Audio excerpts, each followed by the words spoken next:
everyone, welcome back. And today is our episode 1, part 1 of explaining physics concepts. All of these concepts and everything that I will be explaining throughout this video is present there in the CAI syllabus.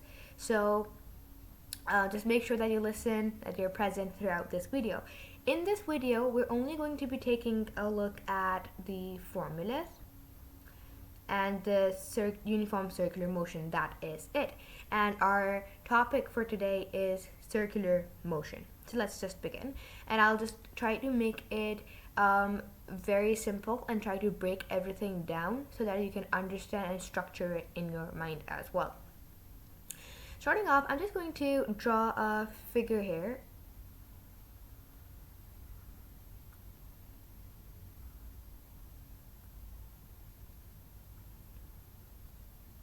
This is theta, this is our radius, and this is our arc length. Now, there is this formula that you must have studied in mathematics as well, which ties all of these symbols together, and that is S equals R theta, where S is the arc length. Let me just write it down. S is the arc length, R is the radius, and theta is angular displacement. So you do see how this is angular displacement, this is some sort of distance displacement, and this is also a distance arc length, and then we have the radius. So from this, there is usually this definition they ask in past papers a lot, that is define radian. And now using this formula, it's going to become very simple. All you have to write is, it is an angle, radian, an angle subtended at the center of the circle. Let me write it down and then I'll explain. An angle subtended at the center of the circle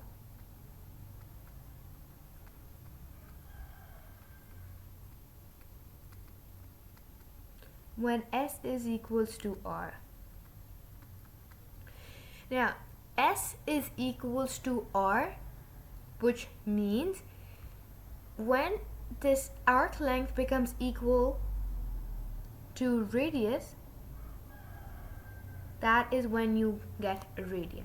Now, when will S become to R?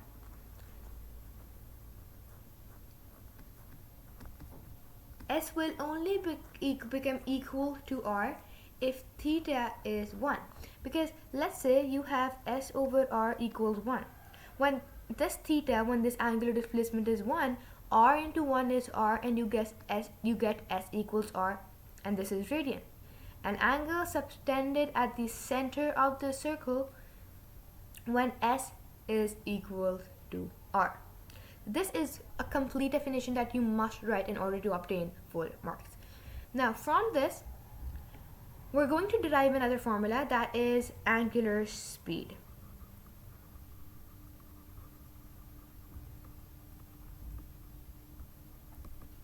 Now angular speed, you know what speed is, rate of change of distance.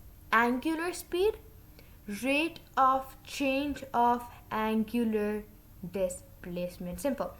If we look at this very simple thing, that is distance, speed, time, and then if you want to find speed, we just do distance over time, right?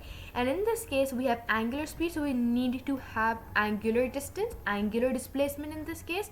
So we will just write rate of change of angular displacement. And what is angular displacement? Theta over t, because rate always means time, angular displacement. I hope that was pretty straightforward. Having done this, there is one symbol that will be frequently used in this chapter and the subsequent chapters as well, that is omega. Angular speed is referred to as omega. And omega, another formula that comes here is omega equals 2 pi over t. Or I can say 2 pi f. If you're wondering how this came into existence, that is, we know what frequency is. Frequency is 1 over t, right? If you break this formula down, you will see it's 2 pi into 1 over t, and 1 over t is frequency, so I can just replace 1 over t with f and I can get 2 pi f. Complete. This is what omega is. So whenever they say define omega, you can just say omega is angular speed, so essentially it's the rate of change of angular displacement. It is referred to as omega, and then you can just say 2 pi f or 2 pi by t. Now, having done this, the subsequent formulas will be interlinked and they will be emerging from one another. Let me explain to you how.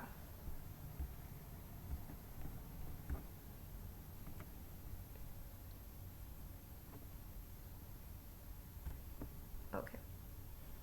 Let me just change my color now. So, now that we have omega, now that we have angular speed slash omega, I want to find out the relation between linear speed and angular speed, because right here we have the angular speed, which is theta over t, which is angular rate of change of angular displacement. What about linear speed? There's a difference between angular speed and linear speed. I want to find the relation. Always remember, this is a rule. If you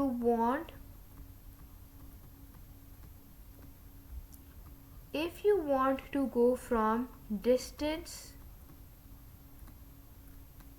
to speed, you differentiate by time. And then if you want to go to acceleration, I should have written displacement and then velocity and then acceleration, then again you differentiate by time. So you have distance and you wish to go to speed, differentiated by t. Again, if you wish to go from speed to acceleration, again you just differentiate it by time. Let's take an example so that you can better understand this. At the very beginning, you looked at the formula S is equals to r theta, right? This was distance. This was angular displacement. That is the difference here. This was displacement, indeed angular displacement. That is why when we were finding out angular speed, we used angular displacement. But now that we have to work on finding linear speed, I want to find out using distance, linear distance. So this is arc length, which is distance. I will differentiate it by time, and then you have theta, and then you differentiate it by time again.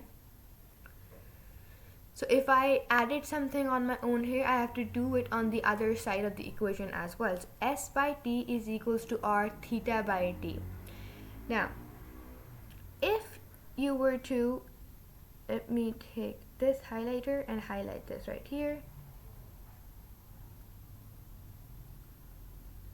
If you look at this highlighted part, it should ring a bell, because just here we did angular speed is theta over t. So I will replace this with omega, and this is distance, linear distance. This is time, and distance over time here will give me speed, linear speed actually. Linear speed, and I'll just write it as V equals R and then omega. So this is the relationship between linear speed. Linear speed is this, and this is angular speed as we derived above as well. And I hope this made sense. And now what we will be doing now, is literally just a continuation of this, and in simple words, now that we have found linear speed, we will work on finding the acceleration as let me just go to green then. Okay, again, now that we have v equals r omega, this was linear speed. I have angular speed, I have the linear speed. Now I want to find acceleration then. Okay, we just wrote here that if you wish to go from speed to acceleration, velocity to acceleration, you just have to differentiate it by time. So we write divided by t, and then you write divided by t. V by t is acceleration, because acceleration is rate of change of velocity. The moment you see the word rate, it means time. Rate of change of velocity is going to give me acceleration. R by t. What is r by t? R is distance, t is time. Distance over time, speed. V omega. The reason why I did not put a t here under omega is because omega over t will not give me anything. R by t can give me something. R is a distance. T omega is already something, is already a solid thing, angular speed. So A is equals to v omega, and this right here is called centripetal acceleration. And now wherever there is acceleration, there has to be force, because F is equals to ma. But before that, we can derive so many other acceleration formulas from this single one. How?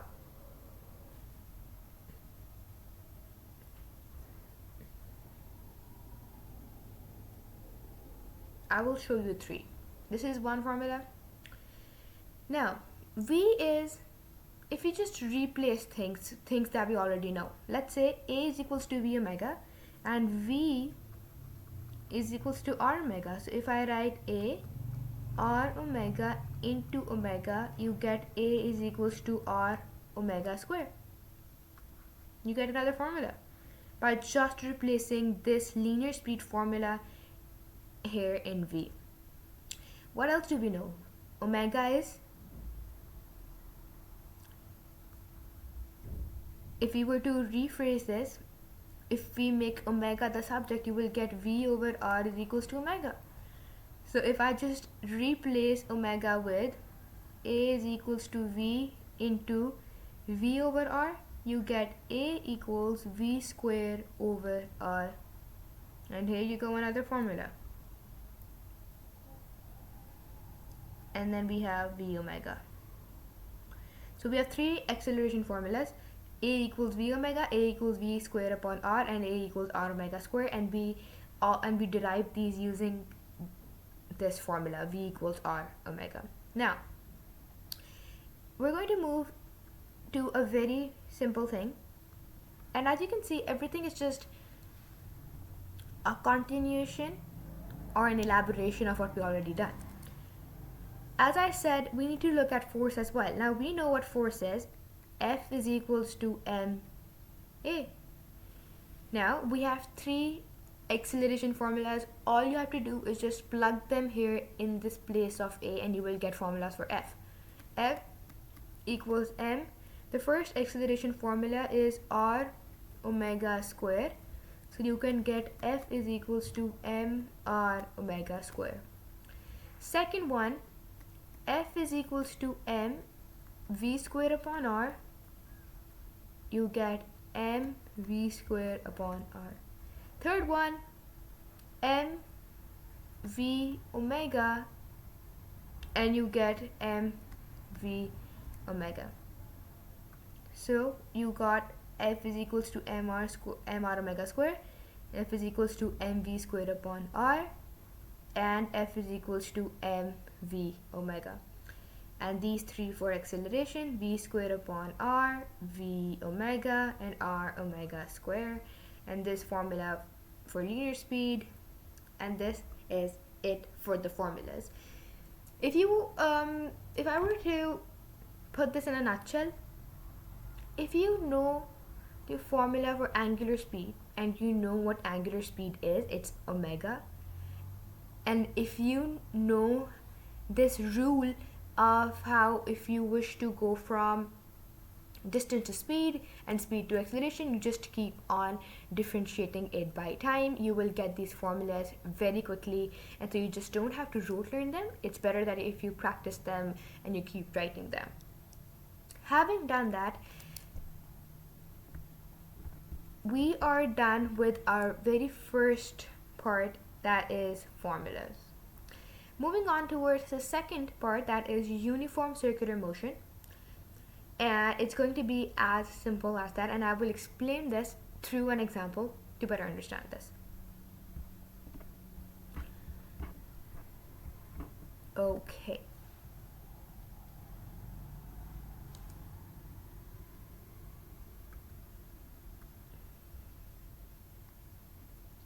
So let's assume that you're driving out and you come across this roundabout that you have to take. Oh, how much I hate roundabouts. So you have this roundabout and you're driving. Oh, this is messy. Let me just...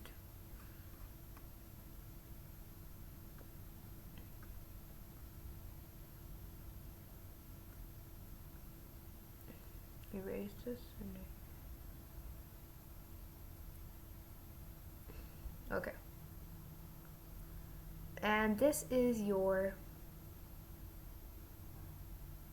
car. Now, as you're moving, very ideally speaking, if you were moving, you should have just gone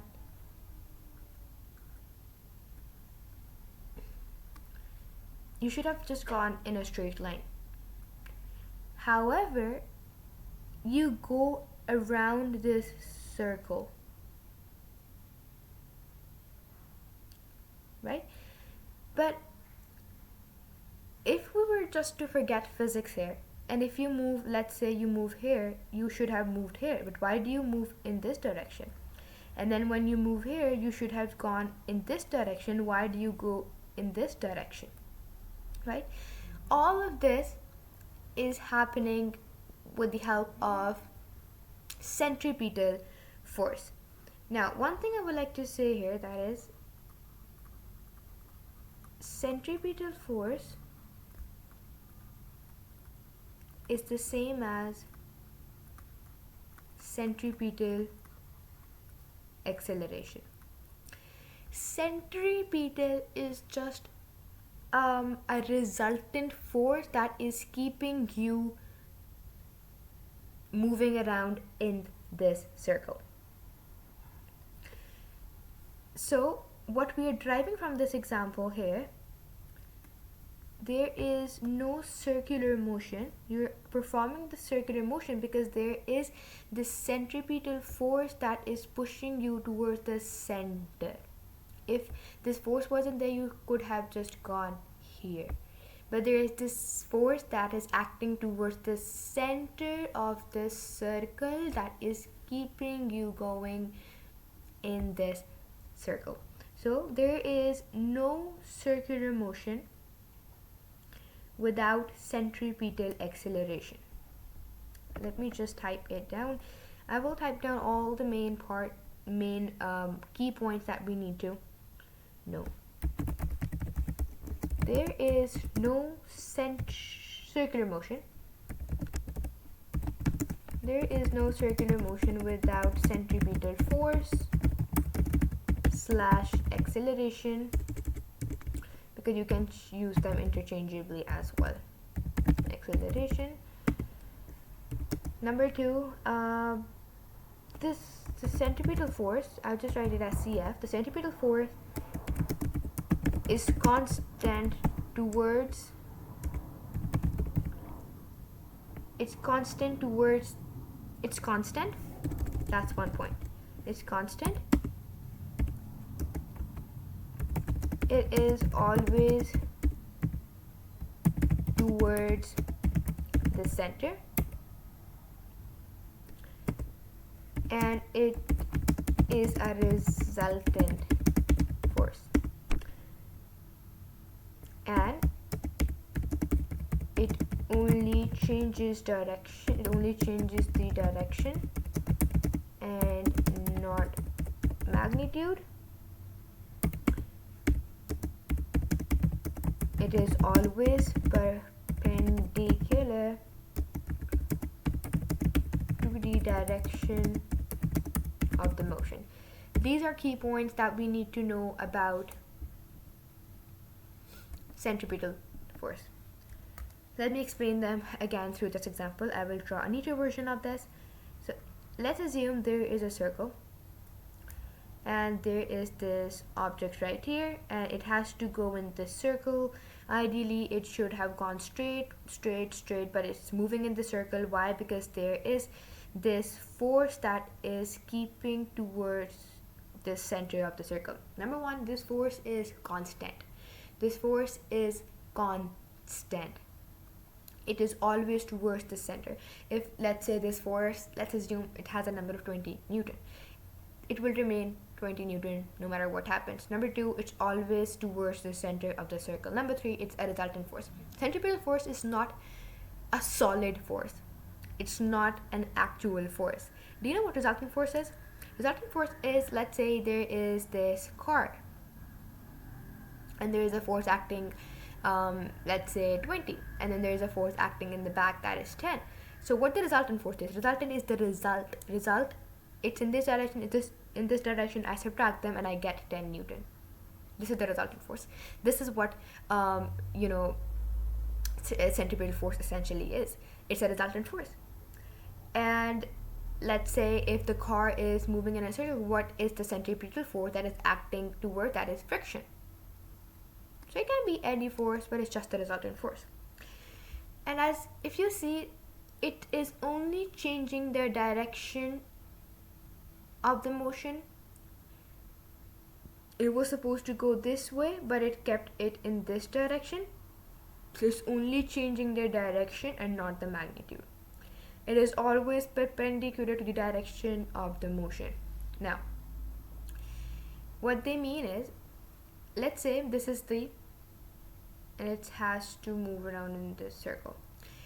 This object should have, if not for the centripetal force, gone straight like this. But this force comes along and it acts towards the center.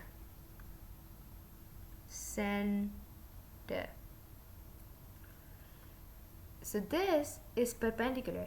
This is the centripetal force, and this is the motion, the initial motion of the object. If not for the centripetal force, they are always perpendicular, and this marks the end. So this was just part one of explaining these two portions of the chapter. Next up, we will be looking at circles, which I will be explaining to you what that means. And then we have the bank track, and then we will be doing one example question to see if we really understand the entire chapter. So we are done with uniform circular motion as well. So if I were to wrap it up, simply we have to know what s is equals to r theta is, what radian is, what are the formulas for velocity, acceleration, force, and then you move towards understanding what do we mean by a circular motion. Circular motion is caused by a centripetal force that can also be called centripetal acceleration. It's always towards the center of the circle. It only changes direction and not magnitude. It's always perpendicular. So these are just a few key points that we need to understand. And I think they can become more coherent if you look at an example. So this was it for part one. Stay tuned for part two because it's more important and we will be looking at it in a more detail. Thank you.